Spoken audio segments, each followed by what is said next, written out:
Welcome back, my dear children. Myself, Sir Sunil, your chemistry teacher. How are you all? Fine? Okay. I hope you are enjoying the holidays. Okay. Okay, in between you have to study. Okay, you have to learn. Okay. We have already discussed the question answers from unit first, and I have given to you and try to complete the copy work as early as possible. Okay, don't forget it.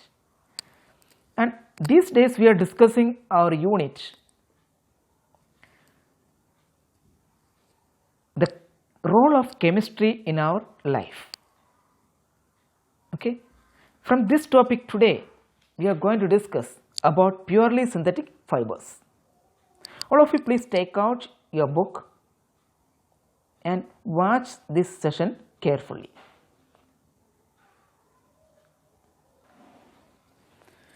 Okay students, here is our topic, purely synthetic fibers. Last class we have discussed about semi-synthetic fibers and some examples, its production, how it will manufacture, and all we have discussed. And today our topic is purely synthetic fibers. Okay, purely synthetic fibers are made from chemicals by polymerization, by the polymerization process. Purely synthetic fibers are made from chemicals by polymerization. Okay, some examples are here. Polyesters, nylons, acrylics are the most common examples of purely synthetic fibers. These are the examples, main examples of purely synthetic fibers: polyesters, nylons, acrylics.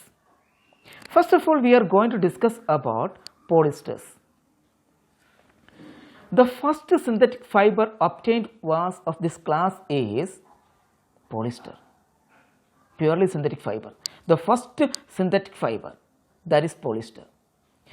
Polymers obtained by the reaction between certain sets of organic, means carbon containing compounds, form a melt which can be spun into filaments. The special property of these filaments is that they can be stretched to several times their original length. Clear? Scientists have seen that these filaments which obtained from organic compounds, clear, they can be stretched to several times their original length. They can be stretched several times. Clear? Terylene and dacron belong to this class of synthetic fibers.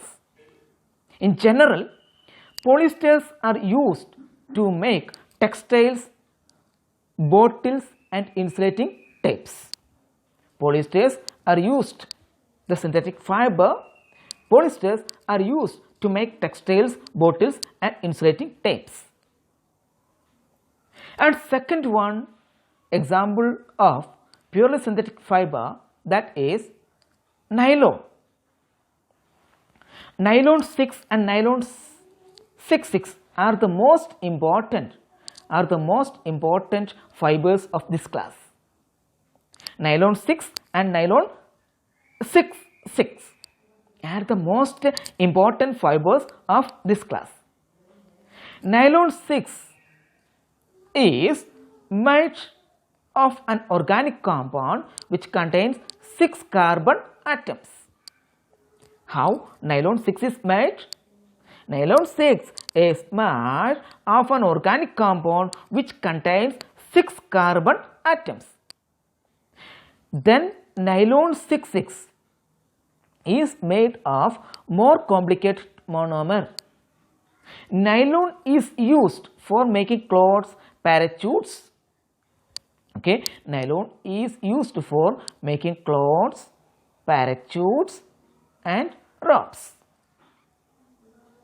These are the use of nylons. Okay, how the nylon is prepared, we have discussed now itself. You please keep in your mind, these topics are new for you. You have to read 2-3 times. Okay, 2-3 times. If you have any doubt, I am with you. You can ask to me directly when class starts. Okay, students. Now we are going to discuss acrylics. Acrylic fibers are a substitute for natural wool. Natural wool. It's a substitute for natural wool. We have discussed how to prepare wool, natural wool from sheep. Clear? From hairy animals. We have discussed. But these acrylics are a substitute for natural wool. They are crimpy or wavy and not straight like polyester or nylon fibers.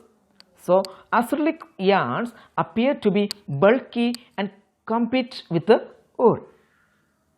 They are generally used to make knitwear, upholstery and artificial fronts.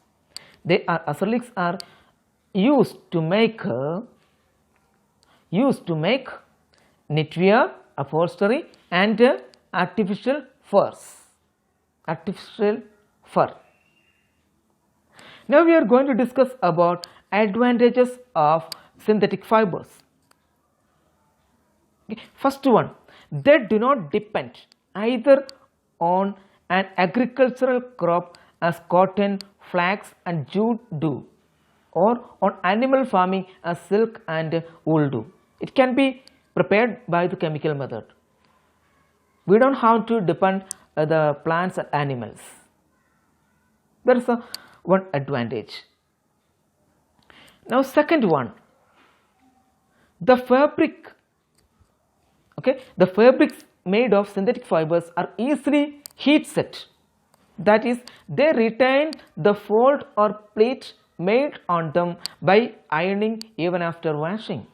They retain the fold or pleat made on them by ironing even after washing. Now another one, third one point is synthetic fibers are more durable than natural fibers. Synthetic fibers are more durable than natural fibers. Now fourth point, synthetic fibers are not easily acted upon by moisture, chemicals or bacteria. Synthetic fibers are not easily acted upon by moisture, chemicals and bacteria. It does not affect easily. Okay. Then fifth advantage, they are generally cheaper than natural fibers. Natural fibers are too costly, but synthetic fibers are generally cheaper than natural fibers. These are the advantages. Same time, there are few disadvantages of synthetic fibers. Synthetic fibers have the following disadvantages. First one, clothes made of purely synthetic fibers are garishly lustrous. And second one, synthetic fibers melt before burning. Synthetic fibers melt before burning. Okay, then next disadvantages, so it melts on burning, before burning. So clothes made of such fibers stick to the skin when in contact with a flame, causing burns. Therefore, they should not be worn in the kitchen or while setting off fireworks. We cannot use in kitchen while we are using the fireworks and all, there we cannot use the synthetic fibers, artificially synthetic fibers. It catches the fire very easily. The third one, synthetic fibers do not absorb sweat, but natural fibers do.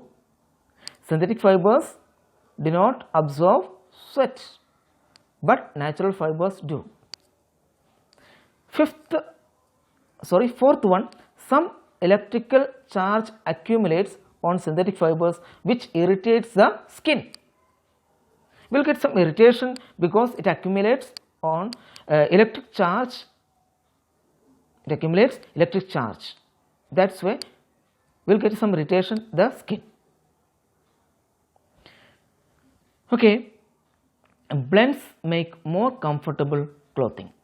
Since clothes made of purely synthetic fibers are not comfortable to wear, such fibers are generally blended with the natural fibers. These blends are called mixed fibers. For example, terylene is very commonly blended with cotton, silk and wool to yield terry cotton, terry silk and terry wool respectively. Okay students, this is our last point. We are going to wind up this chapter. Okay, if you have any doubt, clear, you can ask to me. You read the chapter 2-3 times, and if you are facing any problem, clear, any problems in this chapter, you please ask to me when the class starts directly. We'll explain. I'll explain to you. I am with you. Okay, I'll explain to you. So this section I am going to wind up, and tomorrow we'll discuss the question answers. Exercise questions we'll discuss. Okay, till then, goodbye and have a nice day.